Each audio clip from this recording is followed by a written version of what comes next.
Bonjour Cécilia, bienvenue dans cette interview impromptue. Alors je ne sais rien de toi, je vais te découvrir avec 5 mots, c'est le principe de ce podcast. Je sais que tu es né le 3/10/1968, voilà ce que je sais de toi pour commencer cette interview. Bonjour Alexis, merci en tout cas de m'interviewer, ça me fait plaisir d'être là. Alors on va voyager tous ensemble dans ce podcast avec 5 mots que tu m'as donnés. Et le premier mot que tu m'as donné, c'est authenticité. Alors, en premier mot, c'est bizarre quand même. Qu'est-ce qu'il représente pour toi ce mot ? C'est un mot qui est très important, je trouve, et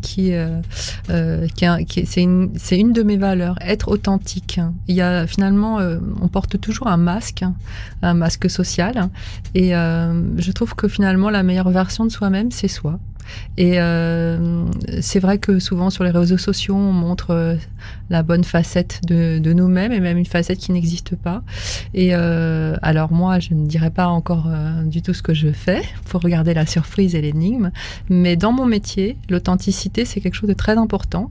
Et j'essaie au maximum d'être authentique, c'est-à-dire sincère et être moi-même, voilà, avec mes qualités et mes défauts, mais sans masque. Et dans mon activité professionnelle et dans la vie, je trouve qu'avancer sans masque, finalement, c'est plus simple. Et je crois que les gens le ressentent. Et du coup, battent aussi les masques. Et voilà, ça fluidifie, je trouve, les relations. Alors, en deuxième mot, tu m'as donné cœur. Pourquoi ce mot ? Le cœur, parce que tout part du cœur, si on y réfléchit. D'abord parce que le cœur, c'est la vie, et que je me situe en toute chose toujours du côté de la vie, dans un monde parfois qui cultive un peu la culture de la mort. Moi, je crois aux forces de vie, donc le cœur parce que symboliquement, ça représente la vie, mais aussi parce que le cœur, c'est aussi le cœur de l'être humain, donc l'intériorité. Cette façon de se recentrer dans ce qu'on a de meilleur en soi, et c'est aussi ce qui relie les hommes entre eux. Et je crois que tout comme l'authenticité, comme quoi il y a un lien, quand on parle avec le cœur, quand on fait les choses avec le cœur, quand on s'adresse aux gens avec le cœur, quand on vit vraiment avec le cœur, donc avec l'amour, eh bien finalement on en retire aussi, on pousse aussi les autres à vivre dans cette simplicité et à agir aussi avec le cœur. Et il faut évidemment, on ne peut pas toujours. Parfois, de temps en temps, on s'énerve. De temps en temps, on n'est pas parfait, bien entendu, et personne ne l'est. Et moi, surtout pas. Mais c'est vrai que je trouve, nous devrions essayer de vivre un peu plus avec notre cœur, de façon à justement améliorer ce monde qui est quand même très chaotique, très bouleversé et très compliqué. Alors, en troisième mot, tu m'as donné foi. Alors, qu'est-ce que représente la foi dans ta vie ? Quelle place a la foi dans ta vie ? Tu vois, authenticité, cœur, foi, il y a un lien. Il y a un lien, il y a une ligne, il y a peut-être même une flèche, en fait, qui serait une direction qui donne un sens à ma vie, en tout cas. Oui, j'ai la foi, je suis chrétienne, mais ma foi peut accueillir des foi diverses. Moi, je crois en Jésus, mais je crois surtout en plus grand que moi-même. Donc, ma vie ne se résume pas à la surface lisse du réel, à la matérialité. Pour moi, la vie est beaucoup plus large que ça. Elle a aussi une part d'invisible et de sacré que j'essaie à mon petit niveau d'exalter quand je le peux. Et donc, authenticité, cœur, foi, ce sont des valeurs auxquelles je suis extrêmement attachée et que j'essaie, encore une fois, à mon niveau, et pas toujours bien, mais comme je le peux, de transmettre autour de moi. Alors, en quatrième mot, tu m'as donné littérature. Pourquoi tu m'as donné ce mot ? Parce que la littérature habite ma vie, mais vraiment depuis que je suis très jeune, dans les livres, je suis entourée de livres, je suis une dévoreuse de livres, une boulimique de lecture, et ça a un lien avec effectivement mon activité. Qu'est-ce que tu lis en ce moment ? En ce moment, je lis beaucoup d'essais plus que des romans. Actuellement, je lis des essais en spiritualité. Alors, Il y en a vraiment beaucoup et ce serait difficile de les citer, mais je suis plus sur des essais et même quelques témoignages aussi qui peuvent être intéressants que sur des romans, alors que en temps normal, je lis pas mal de romans. Alors, quelle place a la littérature dans ta vie ? Centrale. Centrale. Vraiment centrale. Je vis entourée de livres, je lis énormément et je ne sais pas si j'ai le droit de dire. Alors, je peux parler maintenant de mon activité. Donc, effectivement, mon activité, ça consiste à lire des livres. Parce que par ailleurs, je fais des critiques littéraires, je travaille à la radio, et donc je lis beaucoup de livres.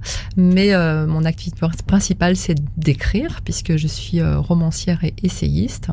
Et donc, tout à la fois, j'en lis, et tout à la fois, j'en écris. Voilà, donc c'est toute ma vie, ça s'accorde au livre, en fait. Alors, tu as combien de bouquins à ton... À mon actif, combien j'en ai écrit? Alors, j'en ai écrit 20, exactement, et mon 21e paraîtra au mois de février. Alors, est-ce que on a une préférence, comme on a sorti 20 bouquins, est-ce qu'il y en a un qui ressort du lot qu'on préfère par rapport à un autre, ou on les aime tous? Alors, c'est un peu différent.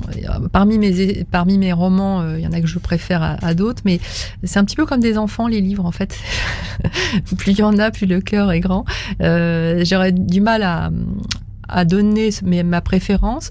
Ce que je peux dire quand même, c'est que parmi les essais que j'ai écrit beaucoup sur une figure spirituelle qui m'est très chère, qui s'appelle Etty Hillesum, et qui est une jeune femme juive qui a laissé un journal pendant la guerre. Elle est morte à Auschwitz, mais elle témoigne dans son journal d'un parcours spirituel fulgurant.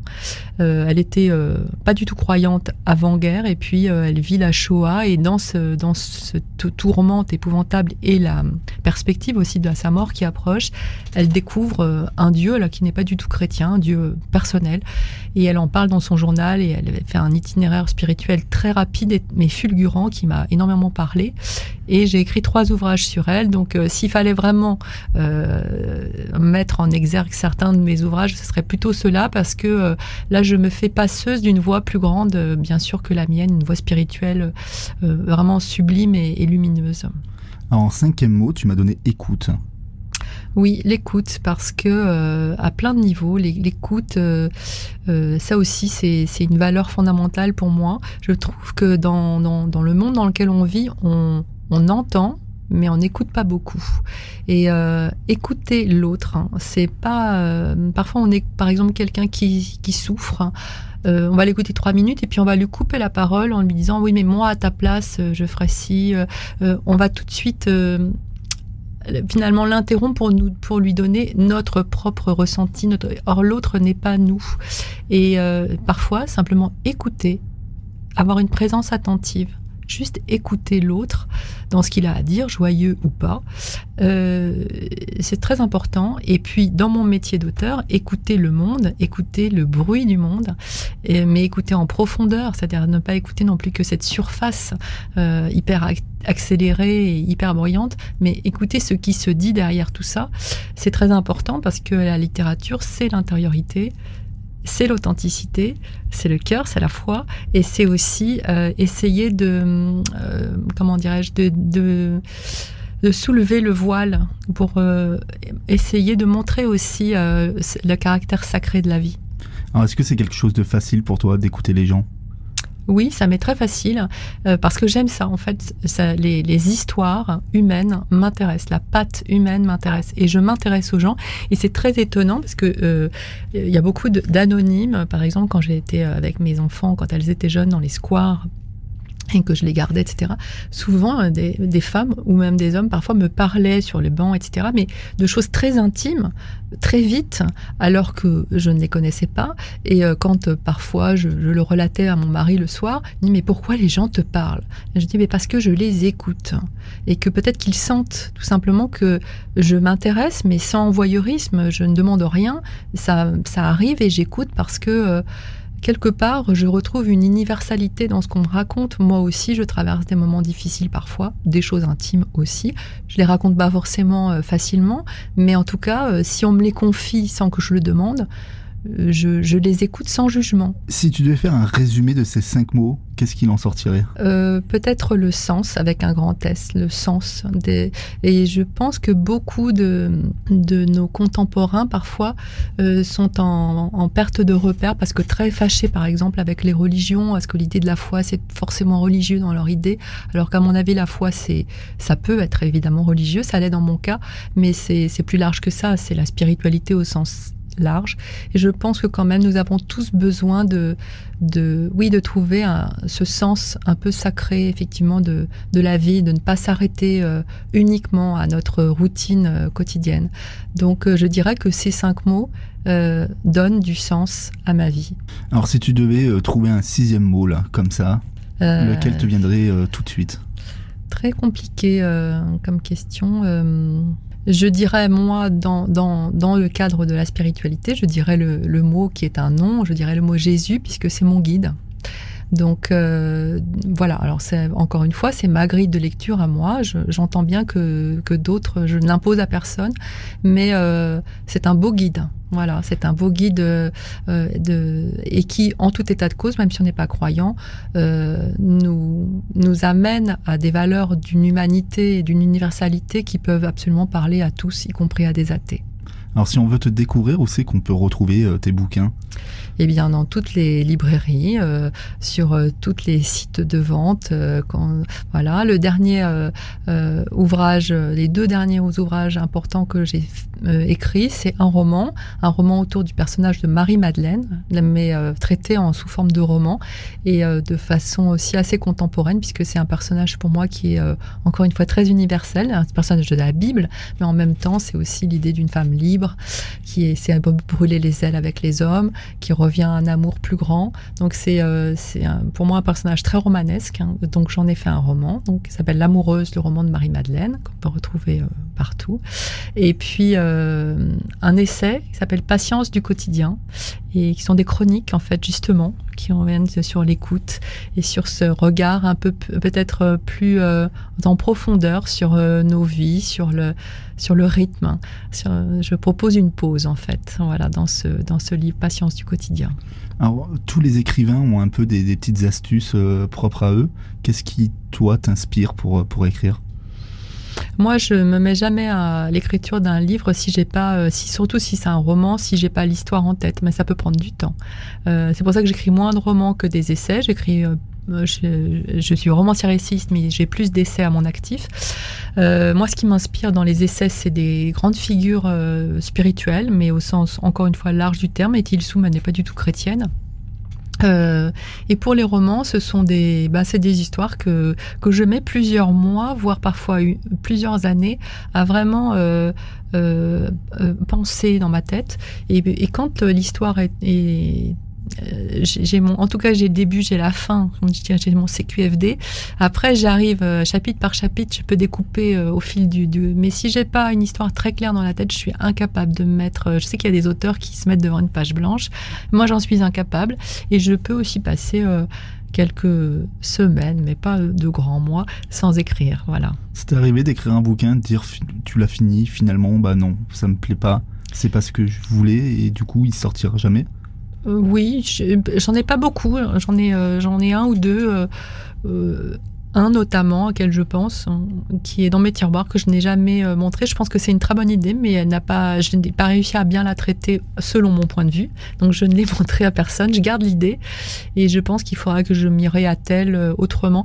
Mais assez peu en fait, parce que quand je m'y mets, en fait, c'est déjà très abouti dans ma tête. Et après, je suis hyper, comment dirais-je, moi je suis assez laborieuse, donc je me mets à ma table tous les matins. J'ai un côté bon élève et tant que le résultat n'est pas atteint, je ne le montre pas à mon éditeur, c'est pas la peine. Donc voilà, je montre que quand j'en suis satisfaite.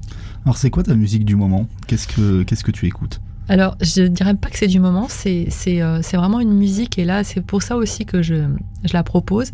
C'est vraiment une musique pour moi qui est extrêmement importante et qui est très très apaisante dans ce monde hyper compliqué, hyper stressant. C'est le chœur de Thésée qui chante en espagnol les paroles de la prière de Thérèse d'Avila, Nada te turbe, qui veut dire en français que rien ne te trouble. Et je peux juste dire peut-être la première phrase de cette prière, que rien ne te trouble, que rien ne t'effraie, tout passe, Dieu ne change pas, la patience obtient tout. Et ce chœur de Thésée, c'est magnifique, hein, c'est vraiment une musique sublime. Moi, je me la repasse en boucle quand je suis stressée, angoissée, parce que comme tout le monde, ça m'arrive, et même fréquemment. Et c'est un baume, voilà, qui vient m'apaiser, et me rendre plus sereine. Merci Cécilia. Merci à toi Alexis. Alors, ce que je te propose, c'est qu'on se quitte avec ce titre. Avec plaisir. À bientôt. À bientôt.